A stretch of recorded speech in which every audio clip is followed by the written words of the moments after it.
बिस्मिल्लाहिर्रहमानिर्रहीम। मैंने आपको ये बताया कि if a vector is known and we are talking about vector in 2D, 2D का मतलब स्पेस में नहीं, 2D का मतलब एक्स वाई कोऑर्डिनेट्स में। एक्स वाई कोऑर्डिनेट्स में if a vector is given, SLO ये है, उसके टू परपेंडिकुलर कंपोनेंट्स हमने मालूम करने हैं।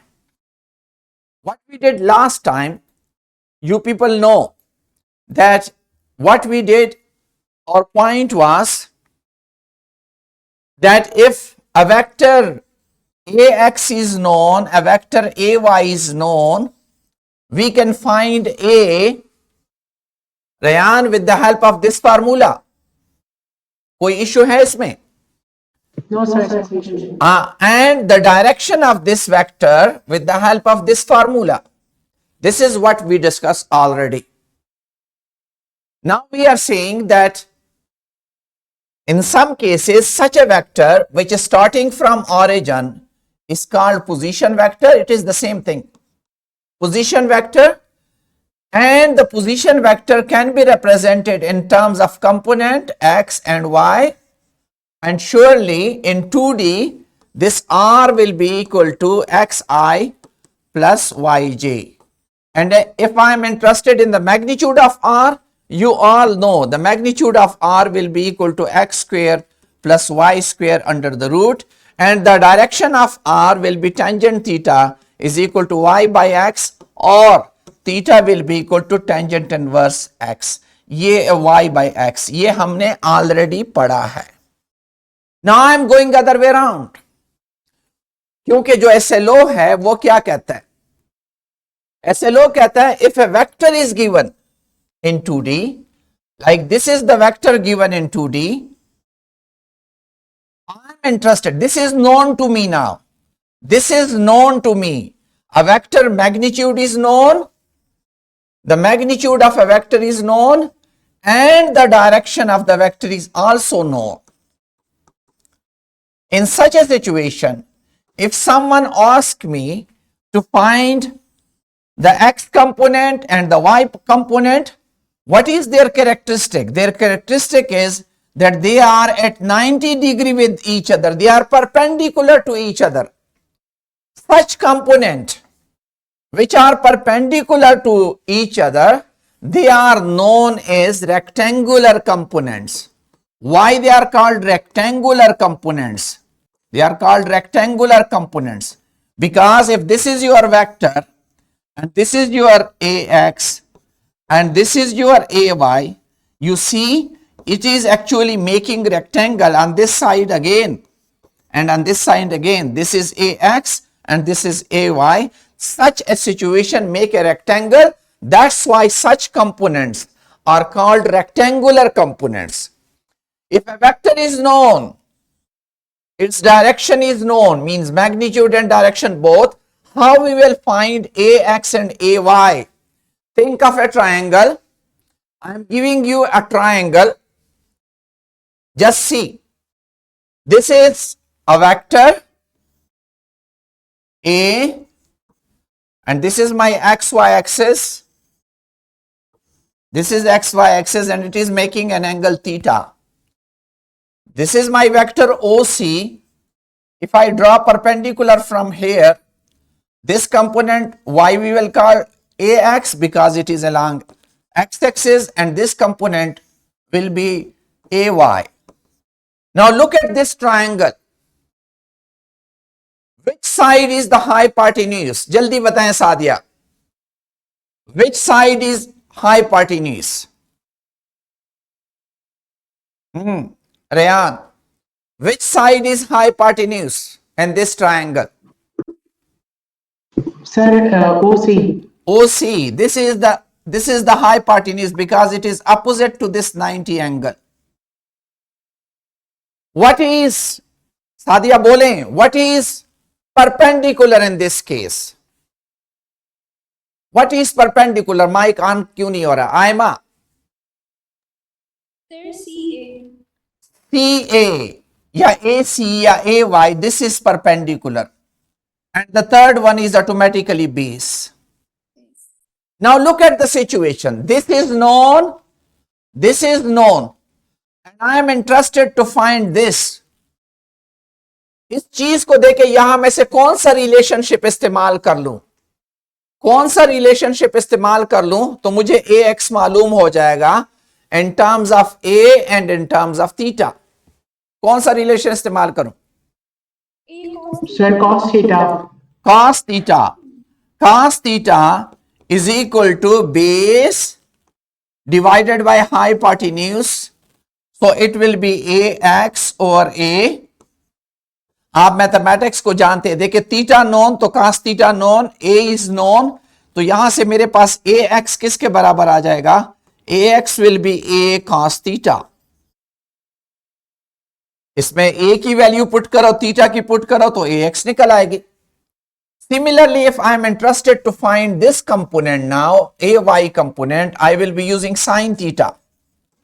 So sin theta will be equal to ay by a, and again ay from here will be equal to a sin theta. I already told you that a is known, theta is known. Put the value, you will get ay. ये है आज का आपका ऐसे लो that if a vector is given, if a vector is given, how you will find the components. This is a vector whose magnitude is given as a and whose direction is given as theta, and somebody is telling me to find its component which are perpendicular to one another, so they are ay and ax, and I am interested to find ax. Straight away using trigonometry, ax is a cos theta and ay is a sin theta. ये सारा topic था जिसको हमने करना था. So it's very simple. अब आप लोगों को इस क्वेश्चन को जरा गौर से देखें और इसको इस ग्राफ पे भी ड्रा करें. आप एक फिजिक्स लैब में एक्सपेरिमेंट कर रहे हैं and you are given two vectors. One vector is a is equal to 4i plus 3j and another vector is given as minus 2i plus 6j. ij का आपको पता है यूनिट वेक्टर एक्सेस से. Determine the resultant vector. इन दोनों वेक्टरों का मजमुआ क्या होगा, a और b का मजमुआ कैसे फाइंड आउट करोगे? How you will do it? If I draw it, कोई मुझे ड्रॉ करके दे सकता है कि 4i plus 3j इस ग्राफ में कहां पे आएगा? ये होगा 4i और ये होगा 3j. तो ये मेरे पास वेक्टर a आ गया. This is my vector a. Look at b. b is minus 2i plus 6j. इसको b को जरा ड्रॉ करें. b will be minus 2i, ये minus 2i plus 6j. This will be plus 6j. So the resultant will be this. अब आप खुद लिखें, a और b को आप आपस में मिलाएं, एग्जैक्टली उसी तरीके से मिलाएं तो आपके पास रिजल्टेंट वेक्टर आएगा. और हेड टू टेल रूल आप लोगों ने पढ़ा था कि इस वेक्टर को, b के वेक्टर को मैं उठा के a के साथ यहां लगाऊंगा और मेरे पास रिजल्टेंट वेक्टर r आएगा. मतलब क्या है? वेक्टर को ऐड करूंगा. आप जरा इन दोनों वेक्टर को ऐड करें. r किसके बराबर होगा? r will be equal to a plus b. क्या आएगा? जल्दी से कोई बता दे मुझे, इसका रिजल्ट क्या आएगा? कोई जल्दी से बता दे. Sir, 2i plus 9j. Exactly. क्यों 2i? 4i और माइनस 2i. मैं अगर a की वैल्यू लिखता हूं तो it is 4i plus 3j और b क्या है? Minus 2i plus 6j. i के साथ ऐड होगा तो 2i रह जाएगा और j के साथ ऐड होगा तो 9j हो जाएगा. और ये आपका वेक्टर हुआ. अगर इस वेक्टर का मुझसे मैग्नीट्यूड कोई मांगता है तो कैसे फाइंड आउट करूंगा? What will be the magnitude of this r? Sadia बोल ले. Sadia, what will be the magnitude of this r? Aima, what will be the magnitude of this R? Yes. Sir, 85. 2 whole square means 4, 9, 9, 81. 81 plus 4 is equal to 85. Under root will be the magnitude. And what will be the direction? You know tangent theta 9/2 से जो भी angle है वो आ जाएगा. This is how the numerical work. ये सवाल, ये पहला वाला पोर्शन, मुझे x और y कंपोनेंट्स नोन हैं. ax is 5.60 centimeter, ay is minus 8.2 centimeter. What will be the magnitude and direction? शाबाश. What will be the magnitude and direction? पहले तो यहां पे ड्रॉ कर लो ताकि आपको आसानी हो. ये मेरा y एक्सिस है, ये मेरा x एक्सिस है. मेरा वेक्टर है 5.6 I माइनस 8.2 j. तो 5.6 क्या आएगा? 1 2 3 4 5. 5.6 ये हो जाएगा. ये मेरा वेक्टर x कंपोनेंट आ गया जो कि 5.60 सेंटीमीटर है. यहां से कितना नीचे जाना है? 8.2. क्योंकि मैंने नीचे क्यों कहा? क्योंकि ये माइनस है, मैंने y नीचे जाना है. 1 2 3 4 5 6 7 8. 8.2 यहां आएगा. सो इट विल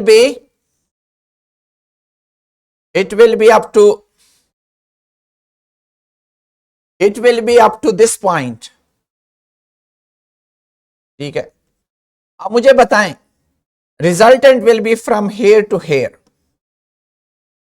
इस ax ये है और ay आपके पास 8.2 उसका मैग्नीट्यूड है 20. अब इससे आप a का मैग्नीट्यूड और डायरेक्शन, कल मैंने आपको एंगल बताया था, जब आप एंगल फाइंड आउट करेंगे वो ये आ जाएगा, लेकिन आपने बताना ये वाला एंगल होगा. और वो क्या आएगा? 360 माइनस थीटा आएगा. रेयान याद है ना? Yes, sir, याद है. हाँ. Where will be this vector? ये किस क्वाड्रेंट में आएगा और आपका एंगल क्या होगा? सिर्फ ये मुझे बता दे. Ayma, if ax is minus 2.70 centimeter and ay is minus 9.045 centimeter, इस वेक्टर का ये किस क्वाड्रेंट में आएगा? First, second, third, fourth. This is first quadrant, this is second quadrant, this is third quadrant and this is fourth quadrant. किस में आएगा? आयमा, रेहान बता दें किस क्वाड्रेंट में आएगा? Third quadrant. थर्ड क्वाड्रेंट में. इधर आ जाएगा और इधर चला जाएगा and this will be the vector. इस सूरत में जो आपके पास थीटा आएगा तो वो थीटा किसके साथ 8 होगा? Rehan, 180 plus theta will be the resultant angle. इसी तरीके से ये थर्ड वाला किस क्वाड्रेंट में आएगा? और से देखें, x negative y positive. Which quadrant? Second quadrant. इस क्वाड्रेंट में यहां पे आ जाएगा. This is the way to work. अब हम आते हैं कुछ MCQs की तरफ के. ये पूरा जो हमारा रेक्टेंगुलर, क्योंकि कल हमने प्रोडक्ट ऑफ वेक्टर चलाना है, अभी तक हम छोटे बच्चों की तरह एडिशन और सब्ट्रैक्शन कर रहे हैं. अब नेक्स्ट जो कल का सेशन है, it is product of vector, scalar product and vector product. जरा जल्दी जल्दी से जवाबात दें. माइक, तीनों माइक ऑन करें. शाबाश, तीनों माइक ऑन करें. On your mic. Sadia on it, I am on it, वरना मैं आपको बाहर फेंक दूंगा. Yes, switch it on. Sadia switch it on. बोलें Aima. A vector G is expressed as 7i minus 24g. What is the magnitude of G? शाबाश. Sir, 25. नहीं, सब 25 होगा. Yes, sir, होगा. देखें, मैं आपको एक तरीका भी बता दूं. रेयान. MCQs करने का तरीका यह है कि 17 तो हो ही नहीं सकता, क्योंकि ये इसका 24 का स्क्वायर और प्लस 7 का स्क्वायर, तो उसका अंडर रूट 17 तो हो ही नहीं सकता, 24 से तो ऊपर ही ऊपर होगा, तो 17 और 24 तो हो ही नहीं सकते। अब दो चीजों में मुकाबला है कि 25 और 31। 31 अगर आप 7 और 24 को 8 करते हैं तो 31 बनता है, लेकिन एडिशन तो 7 और 24 की नहीं होनी, उनकी परपेंडिकुलर होनी है, तो ये भी गलत है। तो सही आंसर क्या रह जाएगा? 24, अगर आप कैलकुलेशन नहीं भी कर सकते, सॉरी 25। अच्छा, नेक्स्ट क्वेश्चन देखें। इफ d is 2,5, आयमा आपने जवाब देना है। What is the x component of d? 2। Yes, good. आगे जाएं। सादिया, सादिया को बाहर फेंक दे। सादिया माइक नहीं ऑन का, नहीं है तो फिर बाहर फेंक देना, छोड़ दे। हाँ। अच्छा, the y component of vector e is -4 and its x component is 3. What is the vector e? कौन सा ठीक होगा Rehan? Sir A option. A option 3। देखें, द y कंपोनेंट इज -4, ये देखें -4 हुआ, द x कंपोनेंट इज 3, तो A option will be correct. Next देखें, what are the rectangular component of a vector f that has a magnitude 10 unit and making angle 45? जो article अभी हमने पढ़ा है, आपका एंगल अगर 45 हो और मैग्नीट्यूड 10 हो तो उसका x कंपोनेंट क्या होगा, y क्या होगा? ये देखे 10 0 तो हो ही नहीं सकते, क्योंकि 45 एंगल तो दरमियान में आता है, दरमियान में आता है तो उसका x कंपोनेंट भी होता है, y कंपोनेंट भी होता है। आपका ये पहला वाला भी नहीं हो सकता, दूसरा वाला भी नहीं हो सकता, और अगर 10 है तो उसके कंपोनेंट 10 10 तो हो ही नहीं सकते, तो आपका एक्यूरेट आंसर कौन सा आएगा? डी ऑप्शन आएगा। देखिए, हर चीज के लिए कैलकुलेशन नहीं करनी। A vector G is expressed as, ये मेरे ख्याल में वही क्वेश्चन है, नीचे जाए, ये वो दरमियान में, शाबाश, इस पे आप लोगों ने बताना है। If a vector G is 0 9, what is the direction of G with respect to x axis? कौन सा ठीक होगा? Sir 90 degrees. 90 डिग्री। आयमा देखो, 0 इसका मतलब x कंपोनेंट 0 और y कंपोनेंट 90, तो वेक्टर अलोंग y एक्सिस हुआ, तो उसका x एक्सिस के साथ एंगल कितना आएगा? 90 डिग्री आएगा। It will B 90 degree. शाबाश। आगे, given that a vector is -424, what is the magnitude of f? ये वही सवाल है, वहां आईजे में लिखा था, यहां वैसे लिखा है, क्या आंसर होगा correct? Aima 25, yes. Given the rectangular component a is equal to 3, y is equal to this, what is the magnitude of a? शाबाश, अभी तो आप लोगों को बिल्कुल क्लियर है। 7 हो नहीं सकता, 25 हो नहीं सकता, सर 5 उसका आंसर है। मतलब है, कैलकुलेशन जरूरी नहीं है, आपका अपना IQ इस तरह होना चाहिए। ये अब आप लोगों ने सोच के मुझे जवाब देना है। If a vector A has a component ax is equal to this much, ay is what is the angle theta it makes? 56 degree, 123 degree, 160 degree, 33 degree को दो आंसर तो बिल्कुल एलिमिनेट हो सकते हैं। कौन कौन से आंसर हैं? एलिमिनेट करते हैं क्या? हाँ, ए और डी, क्योंकि ये तो फर्स्ट क्वाड्रेंट में आ रहे हैं, ये तो एलिमिनेट ही कर दें, ये तो एलिमिनेट ही कर ले, ए और डी एलिमिनेट कर लें। अब आपका रह गया, अब थोड़ा सा टेक्निकल हो गया कि 2 और 3, देखिए आपने 90 के साथ अगर 45 ऐड करते, 45 में अभी थोड़ी देर जरा उस पे ले, मैं आपको थोड़ा सा टेक्निक इसमें बताऊं, क्योंकि हर वक्त कैलकुलेशन नहीं होती। आपको यह अंदाजा होना चाहिए कि जब दरमियान में होता है, आपको पता है 45 एंगल है, अगर यहां दरमियान में है तो ये भी 45, ये वाला 45, ये भी 45, तो ये वाला एंगल कितना बन जाता है? 135 दरमियान तक। अब सोचे, अगर वेक्टर का x कंपोनेंट कम है और y कंपोनेंट बड़ा है, तो ये वेक्टर दरमियान से ऊपर की तरफ होगा या दरमियान से दूसरी तरफ होगा या दरमियान में होगा? समझ आ रही बात? 90 और 135 के दरमियान होगा। Exactly, it will be 90 135, but it will be little bit away from 135. अब आप अपने सवाल पे आए, क्योंकि आपका जो x कंपोनेंट है वो 2 है और y कंपोनेंट 3 है, तो ये वेक्टर चला गया टुवर्ड्स y एक्सेस। आप देखें 135 से ये भी कम है, 123 भी 135 से कम है, 116 भी 135 से कम है। यहां पे अक्सर लोग गलती कर जाते हैं। तो आपने अंदाजा लगाना है कि 2/3 कितना दूर है। तो ये मेरे ख्याल में अगर मैं अपनी कैलकुलेशन करता हूं तो इट विल बी 116। चेक करे जरा रेयान, Yes, sir. ये 116 ही आएगा। अच्छा, नेक्स्ट जाए। A vector A is 6, 8 in 2D can be determined from its rectangular component A's. 6 और 8 को कैसे लिखा जाता है? A is correct answer। ठीक है, Yes, sir. A. A is correct। आगे जाए। अच्छा आयमा, ये आपने बताना है। The rectangular component of a vector B is this and this. What is the direction of B with respect to x-axis in degree? 67 degree, 22, 12, 77। दो आंसर एलिमिनेट कर लो, तीसरे पे मैं कंप्रोमाइज कर लूंगा। दो आंसर एलिमिनेट करो। आयमा, आयमा जरा बोर्ड लाएं। हाँ, नहीं नहीं, कैलकुलेशन ना करो, कैलकुलेशन ना करो, टेक्निक इस्तेमाल करो।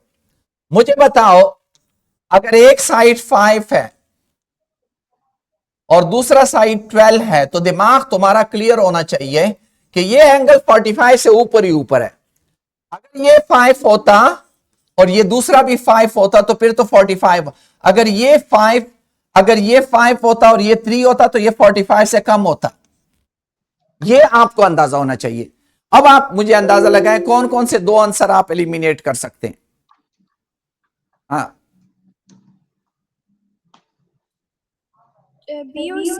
बी और सी एलिमिनेट हो गए। एग्जैक्टली, बी और सी एलिमिनेट हो गए।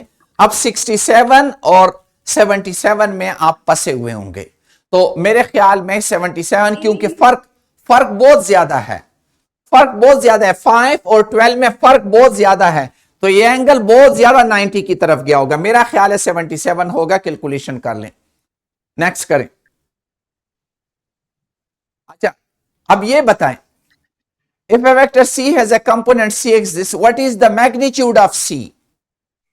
दो आंसर पहले एलिमिनेट करके दें। शाबाश रयान, दो आंसर एलिमिनेट करें। Sir, 3 हाँ, और 7.5. ये दो तो टोटली एलिमिनेट हो गए। मैं एक दिन आपको एमसीक्यूज पे बताऊंगा कि एमसीक्यूज का दो तो हमेशा एलिमिनेट हो जाते स्ट्रेट अवे, आप दो के दरमियान रह जाते हैं। अब आपने थोड़ा सा दिमाग सही इस्तेमाल करना होगा कि 12 जमा 9 वो तो डायरेक्टली 21 बनते हैं, तो स्क्वायर तो उसका 21 बन ही नहीं सकता, इस वजह से 15 है। कैलकुलेशन की जरूरत ही नहीं होती।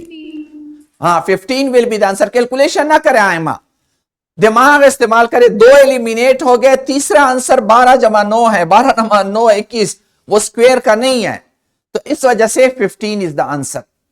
नीचे देखें, a vector is represented by its component 4 and -3. What is the magnitude of E? 4 and -3. What is the magnitude of E? Rehan, Rehan क्या मसला है? 5 या 7. 5 है, 5 क्योंकि -3 का स्क्वायर भी +9 होता है, 4 का स्क्वायर 16 आपस में ऐड हो जाता है। नीचे जाए। ओके, बहुत सारे क्वेश्चन आपके बुक में पीछे दिए गए हैं। उन क्वेश्चन को आपके इस न्यूमेरिकल को लोग ऐसे ऐसे कर रहे होते हैं जैसे बहुत बड़ा तीर मारना है। आप अपने आईक्यू को ऐसा करें कि आपको अप्रोक्सीमेट आंसर पहले से पता हो। अगर आपको अप्रोक्सीमेट एस्टिमेशन आपकी ठीक हो गई तो आपके गलती के चांसेस बहुत कम रह जाते हैं। इंशाल्लाह इस पे एक दिन मैं आपको लेक्चर दूंगा। कोई भी क्वेश्चन? शाबाश। कल हम प्रोडक्ट ऑफ वेक्टर पढ़ेंगे जी। Thank you, wish you good luck.